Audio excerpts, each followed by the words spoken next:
Hi there, my name is Kristine McKinley. I am with Remax Town and Country, and I'm going to go over the new buyer broker agreement with you. I think that there are a few things as a consumer that I would like to know about. I think that this is a form that really needs to be explained in detail.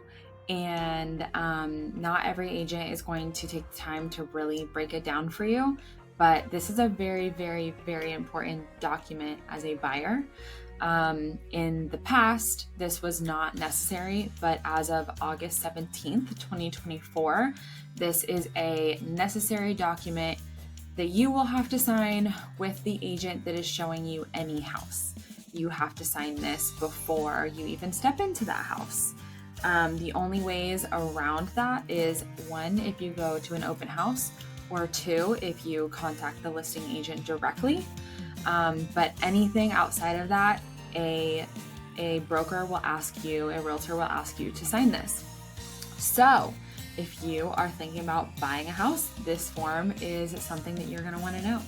And I'm going to go over it. This is going to be a very casual conversation. I don't have anything rehearsed here. I'm just going to simply go through this with you.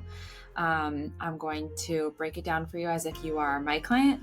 Maybe you are my client and I've sent this to you, or maybe we've just met, or maybe we haven't met and you found this video on my YouTube. So thank you for watching. And before we get started, just again, keep your questions, write your questions down, and get your questions to me however you are watching this video. All right, so let's get started. First, I'm going to say that this is a Florida only document.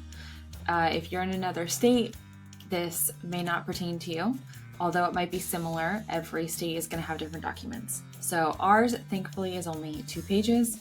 I know California's is 5 pages, so thankfully this will not be too long. Now, let's start at the top.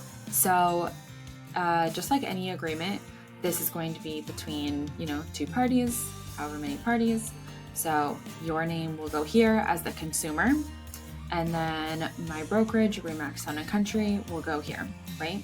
And my name will be here. Now, this just says that we are entering into an exclusive relationship. We are working together, and this document does mean that this is an exclusive agreement. So unless you cancel this document, you cannot go and look at other houses with another agent. Just like a listing agreement. This is actually very similar to a listing agreement, actually. I'm happy to go over that in another video. But yeah, whenever you hire a listing agent, you can't list your home with multiple people. So kind of the same deal there. This is an exclusive agreement between myself or whoever you're hiring and you. Now, as far as term, you're going to put the term there. That's completely negotiable. Everything in this is actually completely negotiable, which is the whole purpose of this document. And then it says consumers interested in acquiring real property. Here, I would put, if you're looking for like a single family home, townhome, condo, and then of course, location. So where you're looking. Then it goes into all of the things that the realtor is going to be obligated for. So it says that, we're going to negotiate on your behalf. We're going to be loyal to you. We are going to help you throughout the whole transaction. You can kind of read through this, but basically it's just all the things that you would expect of a really great realtor.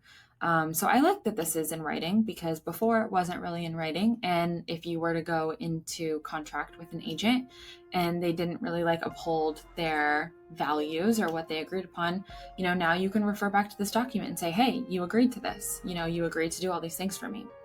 So, if we were sitting down face to face going over this agreement, I would be showing you all the things that I do to help my clients find houses, to help them navigate the transaction. So if you are interviewing agents, just pause here and really ask them, how are you going to be searching for properties? Are you just waiting for things to come up on Zillow, just like me?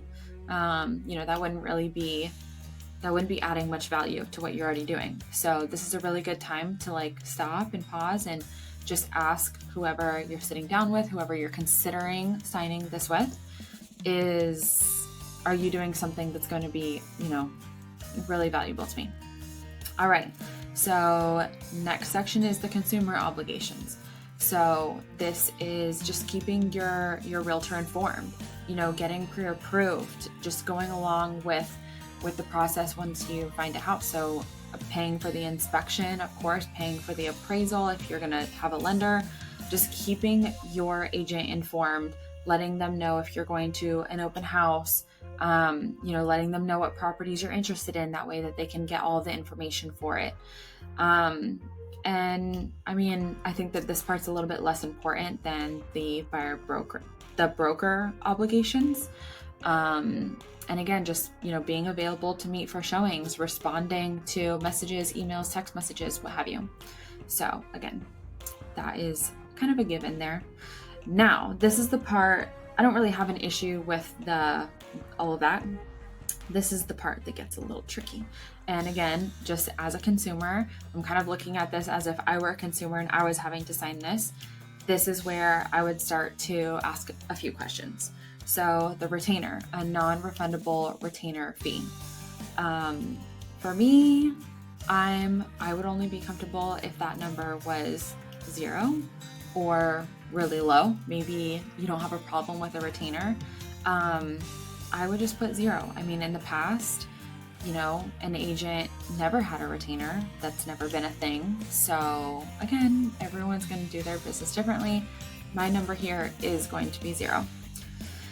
The compensation amount. So what the whole purpose of this whole NAR settlement and why this document is now in place is because what the National Association of Realtors and a lot of consumers really want is that the seller pays their listing agent and then the buyer pays their representation, their broker.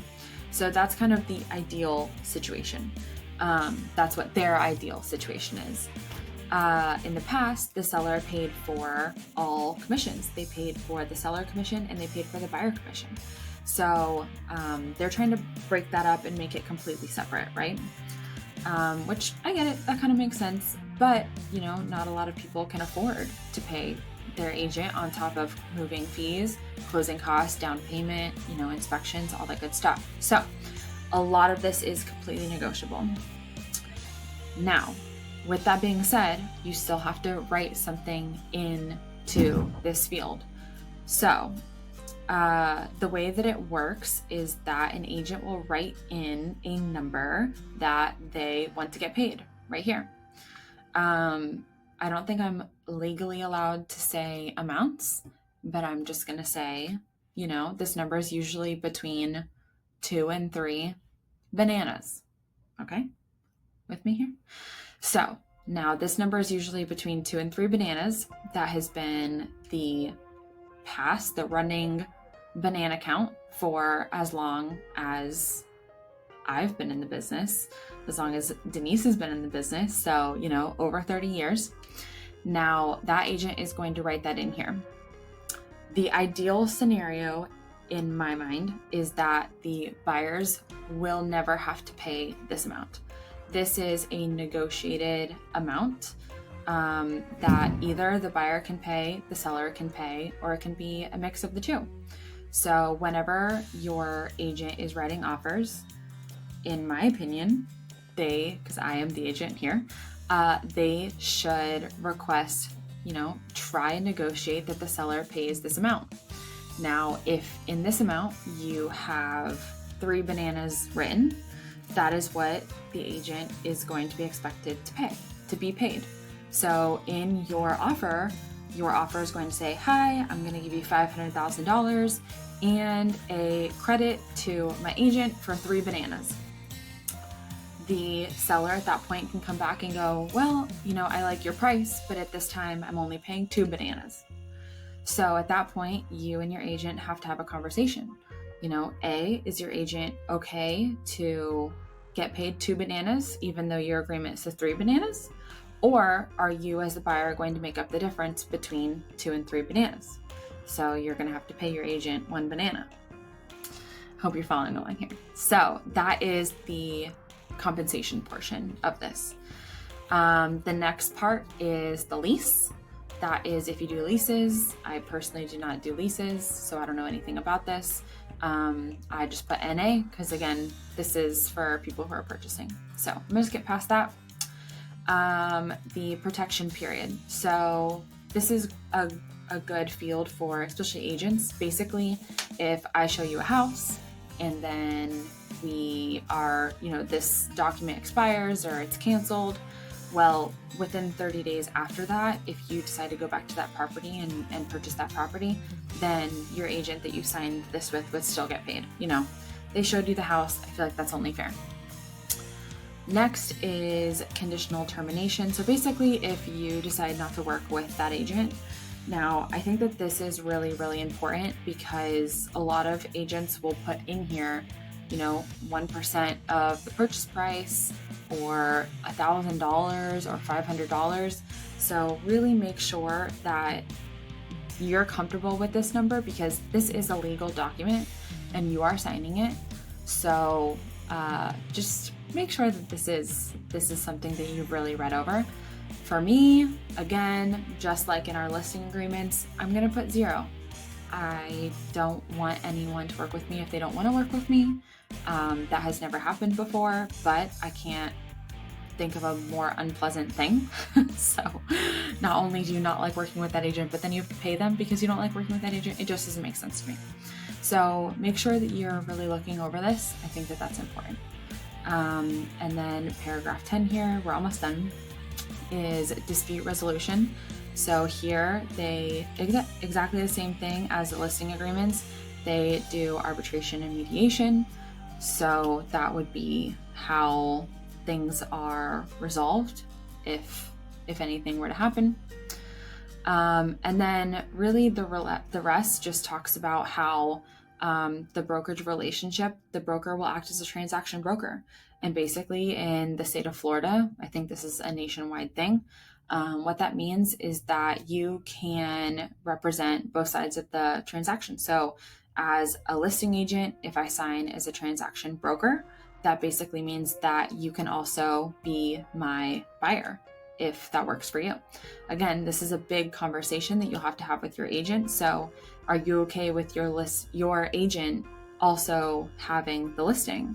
So if the listing agent is going to represent you because you came straight to the listing agent, they are going to be a transaction broker and they cannot represent you fully. So this can be mended. There's a different brokerage relationship that you can have so that you know that you are being represented to the utmost. So again, whenever you are in these consultations with these agents, check in and ask, hey, what kind of broker are you? What is our brokerage relationship? You can have non-brokerage relationship, single agent relationship, or transaction broker. So those are very, very important things. And then you just sign it. So I hope that this helps a little bit break down these buyer broker agreements. I know that they're different. I know that they can be a little bit scary because change is not always comfortable to everyone, but it is our new reality and it is what we have to do in order to conduct business and be represented as consumers. And I think that there's a lot of good to this. So it's just important to understand it. All right, if you have any questions, just get to me and I'll be happy to answer them. Bye.